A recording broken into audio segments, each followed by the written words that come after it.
श्री कृष्णाय वासुदेवाय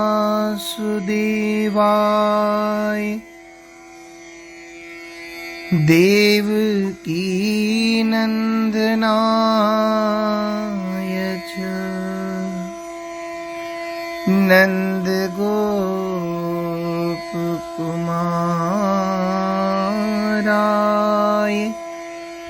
श्री गोविंदाय नमो नमः। जय श्री कृष्ण। आज भक्तों के चरित्र में भाग त्रयोदश 13वां भाग, जैसा कि पूर्व भाग में हम श्रवण कर रहे थे, जैसे मणिया और फुंदना के बीच में सुमेरु, वैसे ही भक्त और भगवान के बीच में सद्गुरुदेव होते हैं। भगवान में प्रीति होने के साथ साथ गुरु में भी अनुराग होना चाहिए। यही नहीं कि मंत्र मिला और संबंध छूटा। हाट के गुरु बाट के चेला, साँझे मूड सवेरे अकेला, ये उचित नहीं। श्री सद्गुरु चरणार विंदा अनुरागी जनों को ही तत्वबोध होता है। तब भगवान में प्रीति होती है। यस्य देवे परा भक्ति यथा देवे तथा गुरो तस्येते कथिता हीर्थाः प्रकाशन्ते महात्मनः। अपने इष्ट में जिनकी एकांत भक्ति है और जो गुरु को भी स्वयं इष्ट करके मानते, उस महात्मा के हृदय में ही तत्व ज्ञान का प्रकाश होता है। ज्यों गुरु त्यों गोविंद बिनु, गुरु गोविंद किन लयो, ज्यो मावस्या इंदु त्यों निगुरा पंथ न पावही। गुरु सेवत गोविंद मिल्यो, गुरु गोविंदे आही। स्वामी बिहारी देव जी, बिहारी दास हरिदास को जीवत है मुख चाही। स्वामी बिहारी देव जी। और गुरु से हरि से ये, हरि से गुरु नाही, गुरु छाणे हरि को भजे, तिन सो दो जाहि। श्री ललित किशोर देव जी और श्री कबीर जी। गुरु गोविंद दो खड़े का के लागू पाए, बलिहारी गुरु आप की जिन गोविंद दियो बताए।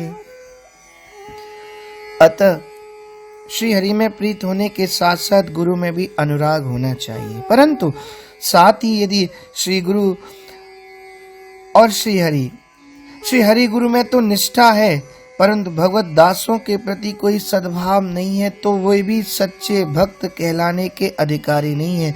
सच्चे भक्त तो वे ही हैं जिनका भक्तों में भी श्री हरि गुरु की तरह समीचीन भाव हो। राम भगति प्रिय लागहि जेहि, ती उर बसौ सहित वे देहि, मोते संत अधिक कर लेखा।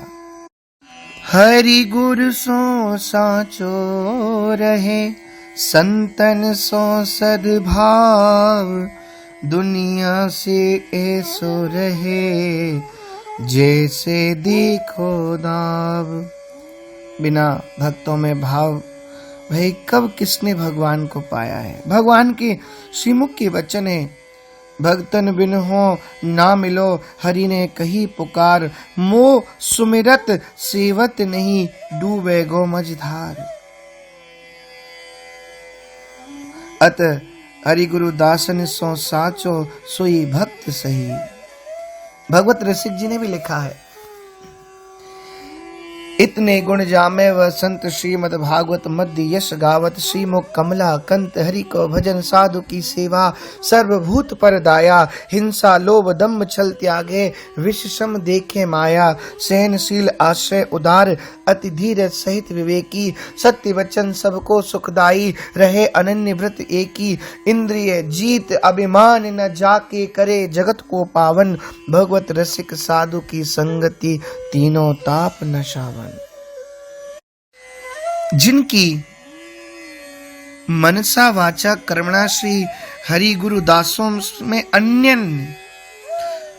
दृढ़ निष्ठा हो, अनन्य दृढ़ निष्ठा होने के बाद में सच्ची सीधी सी बात है, वह किसी प्रकार से विचलित नहीं हो सकता। एक बड़ा सुंदर दृष्टांत दर्शन होता है।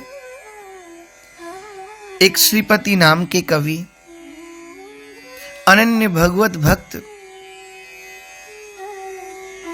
और फिर भी निर्धन तो बहुत ज्यादा थे। तो निर्धन होने के कारण पत्नी के आग्रह से अकबर बादशाह के दरबार में गए और गुणग्राही बादशाह अकबर को जब वो अपनी स्वरचित कविता में भगवान के गुण समूह को सुनाया, वर्णन करने लगे, तब बादशाह गदगद हो गया। बहुत सा पुरस्कार प्रदान करने के लिए साथ साथ श्रीपति को अपना दरबारी कवि बना लिया। पुरस्कार मिला और दरबारी कवि भी हो गए, परंतु संत कहते, वारे श्रीपति कवि, बादशाह के दरबार में रहकर भी भगवत गुणगान के अतिरिक्त बादशाह की प्रशंसा का एक पद भी न कभी बनाया और न कभी सुनाया। पत्नी से सीधा सीधा कह दिया था, मैं जाऊंगा उनके दरबार में, पर मैं अपने गोविंद का गुणगान करूंगा, मैं राम जी का गुणगान करूंगा, मैं अपने संतों का गुणगान करूंगा, बादशाह का गुणगान नहीं। जबकि अन्य दरबारी कवियों की अकबर के गुण गाते गाते जिह्वा घिस जाती थी, परंतु विशेष पुरस्कार श्रीपति को ही मिलता।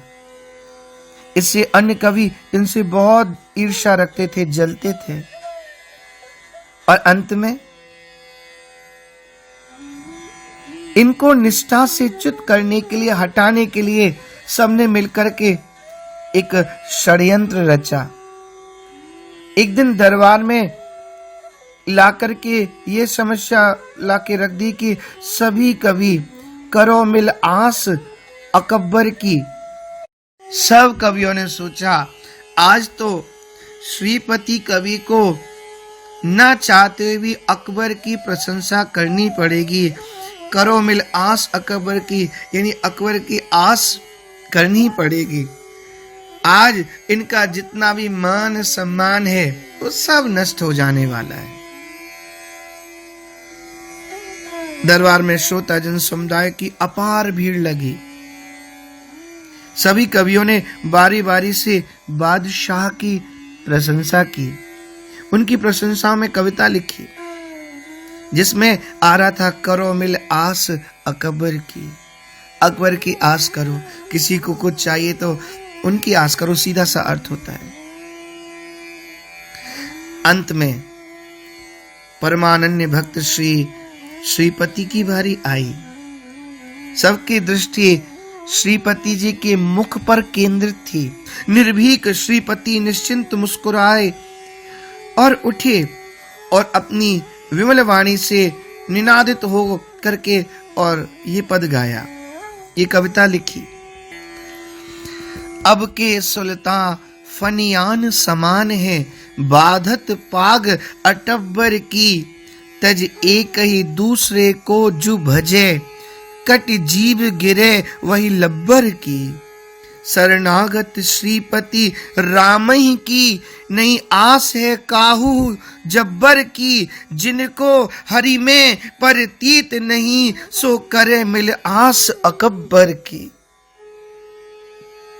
जिसको ठाकुर में प्रेम नहीं है वो अकबर की आस करे। मैं तो राम जी की शरण में हूं, मुझे किसी और की शरण क्यों लेनी। और जो एक को त्याग करके, ठाकुर को त्याग कर किसी और के लिए सोचे, और का गुणगान कर उसकी जीभ गिर जाए।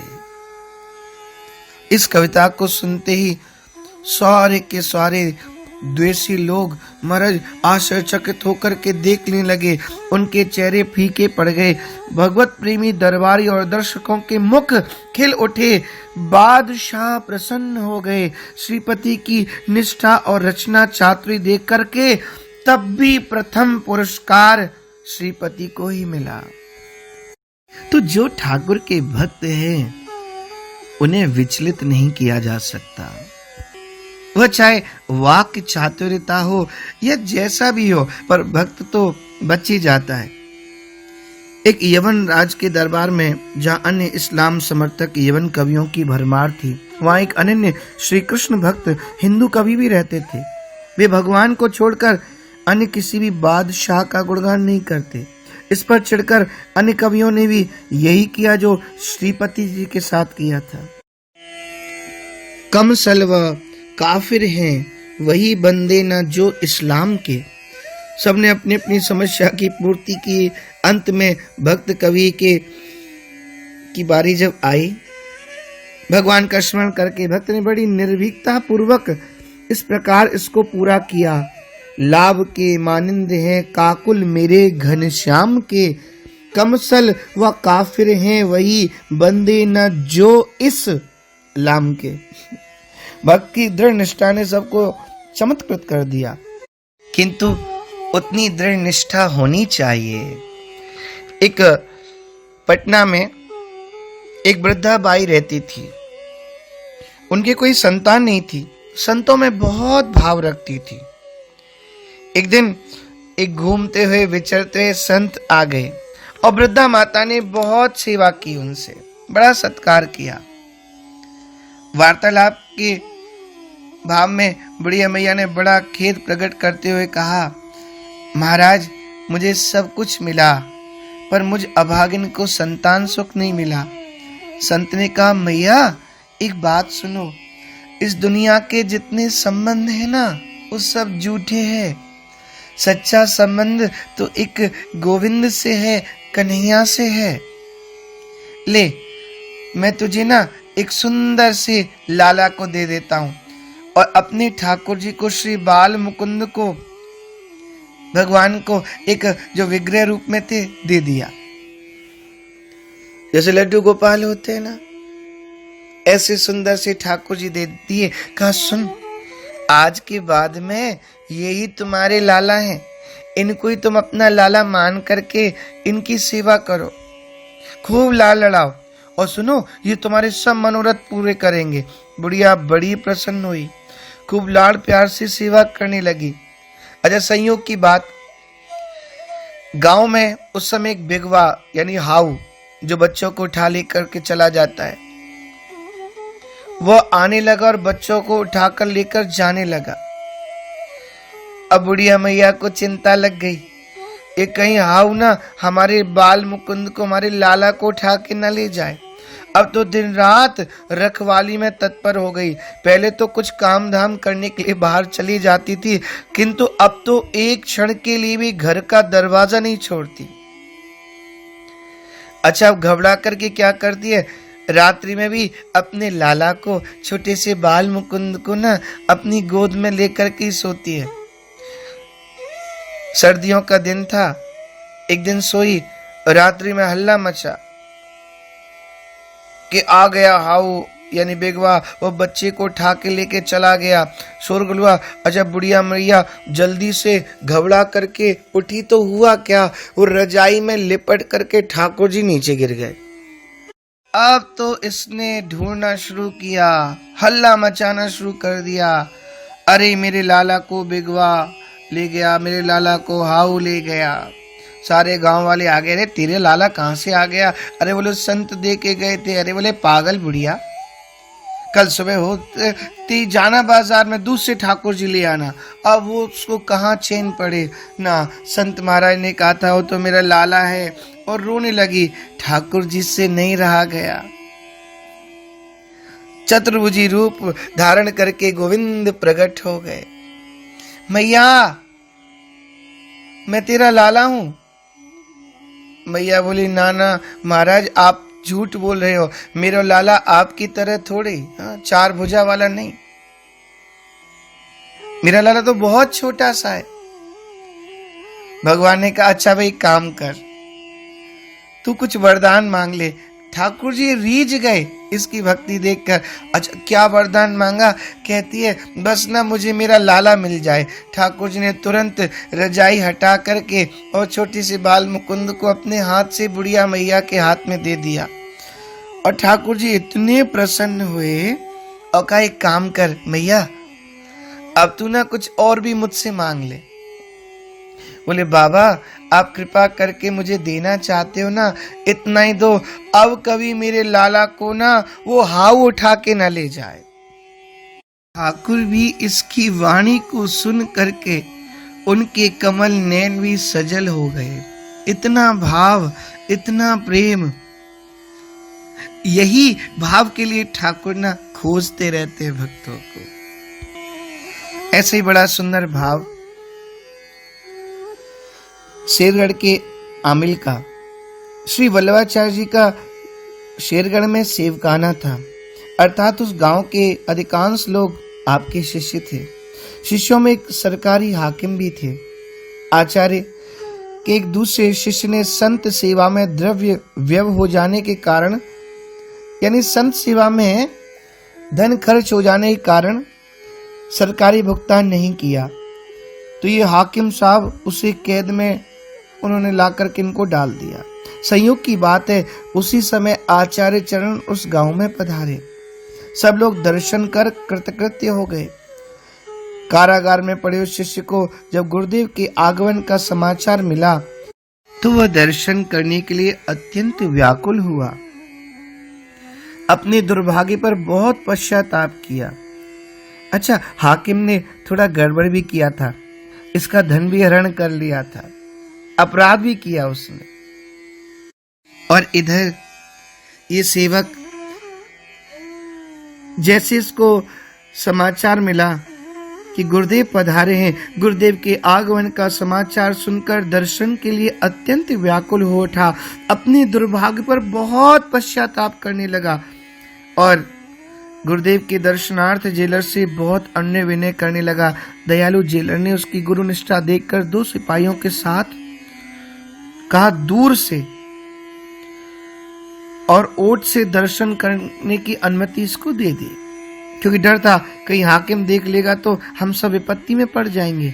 फिर तो गांव आए, दूर से वृक्ष की ओट से छिप करके दर्शन करते करते बार बार झांकते झांकते इस सेवक ने दर्शन तो किए, पर सेवा में ना पहुंचने का इसको बड़ा मन में कष्ट, बड़ा क्लेश। आंसू बहाने लगा, बिलखाने लगा। आचार्य की दृष्टि पड़ गई। दूर से ही आचार्य ने देख लिया, बार बार लुकते छिपते प्रकट होते देखकर लोगों से पूछा। हाकिम के डर से किसी की हिम्मत ही नहीं पड़ी और हाकिम बड़ा कठोर हो गया था। तब सेवा में उपस्थित हाकिम से ही पूछ लिया तो उसके अन्य कर्मचारियों ने सब समाचार सुना दिया। महाप्रभु श्री वल्लभाचार्य जी ने कहा, अरे वो तो तुम्हारा गुरु भाई था, और दूसरी बात, संत सेवा के लिए उसने एक व्यय किया, खर्चा किया, तुमने उसका धन भी हरण कर लिया। ऐसा गलत व्यवहार भी तुम्हारा ठीक नहीं, दुर्व्यवहार तुमने उसके साथ में किया। ऐसा कोई करता है? जब हाकिम ने इस बात की अपनी अनभिज्ञता बताई तो महाप्रभु ने उस संत सेवी शिष्य से कहा, जब ये हाकिम ये बात नहीं जानते तो तुमने क्यों नहीं अपना संबंध बताया? वह शिष्य हाथ जोड़कर अत्यंत विनम्रता पूर्वक बोला, प्रभु मेरी दृष्टा क्षमा हो, जो मैं आपके सामने बोल रहा हूँ। आपकी कृपा से मेरी समझ में कुछ यह बात आई कि शरीर को तो अपने शुभाशुभ कर्मानुसार सुख दुख भोगने ही पड़ते हैं, और यह शरीर भी तो क्षणभंगुर है। अतः इस अधम शरीर के सुख दुख के अर्थ हाकिम से आप गुरुदेव का नाम लेना मुझे उचित नहीं लगा। आपकी कृपा से आपका दर्शन हो गया, मुझे सब आनंद ही आनंद है। शिष्य के वचन सुनकर आचार्य महाप्रभु ने उसे सच्चा दास जाना। पुनः उस हाकिम से कहा, गुरु भाई न सही वैष्णव तो जानते थे, इस नाते वो तुम्हारा भाई हुआ ना, और फिर तुमने उसका धन भी हरण कर लिया, उसे दंड भी दिया, फिर परम भागवत वैष्णव को तुमने बिना विचारे कारागार में भी डाल दिया। सच कहना, क्या तुम अपने सगे भाई को इस तरह कारागार में डालते और उसका सर्वस्व हरण कर लेते? ना तो तुमने हाकिम होने का कोई कर्तव्य निभाया, क्योंकि तुमने अकारण उसका धन हरण किया। फिर आचार्य ने उस वैष्णव को बुलाया, अपने समीप में बुला करके कहा, चिंता न करो, वो चरणों में गिर पड़ा। दयालु गुरु ने स्वयं उसका भुगतान कर दिया। आचार्य ने उसका सारा पैसा भर दिया, कारागार से मुक्त करा दिया और उस हाकिम शिष्य का परित्याग कर दिया।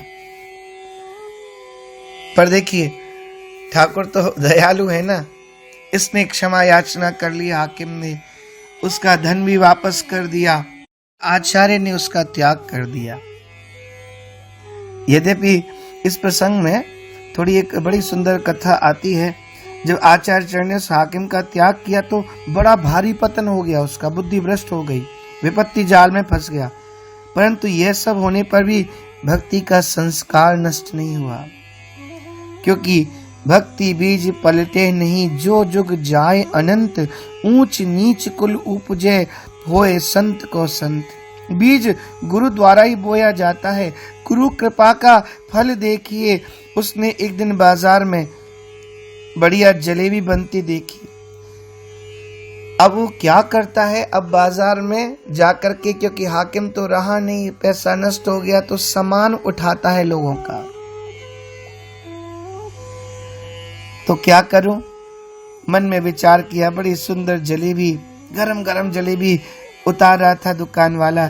उसको देख करके मन में भाव जगा, अरे ये सुंदर सी जलेबी, इतनी अच्छी जलेबी तो मेरे श्री श्रीनाथ जी के लिए होती तो कितना आनंद आता। पर देखा ना तो हाथ में पैसा, और कहा भी मान लो पैसा भी होता तो लेके मैं जाता तो गुरुदेव मेरा भोग ही नहीं स्वीकार करते, भोग तो लगाया नहीं जाता, और मैं तो उनके सामने जाने के योग्य नहीं हूं।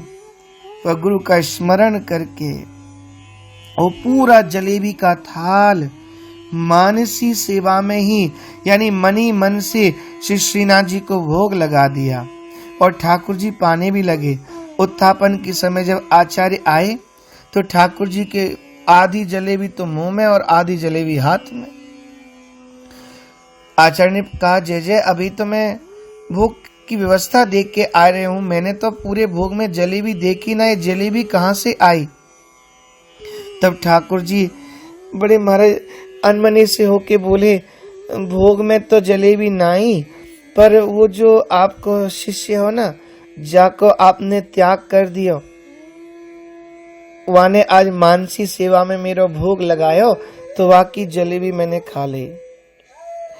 आचार्य इतने अंदर ही अंदर आनंदित हुए, पर फिर भी जानबूझकर क्रोध का अभिनय से करते हुए ठाकुर जी से बोले, एक बात बताओ, उसी की जलेबी खानी थी कि जिसका हमने त्याग कर दिया?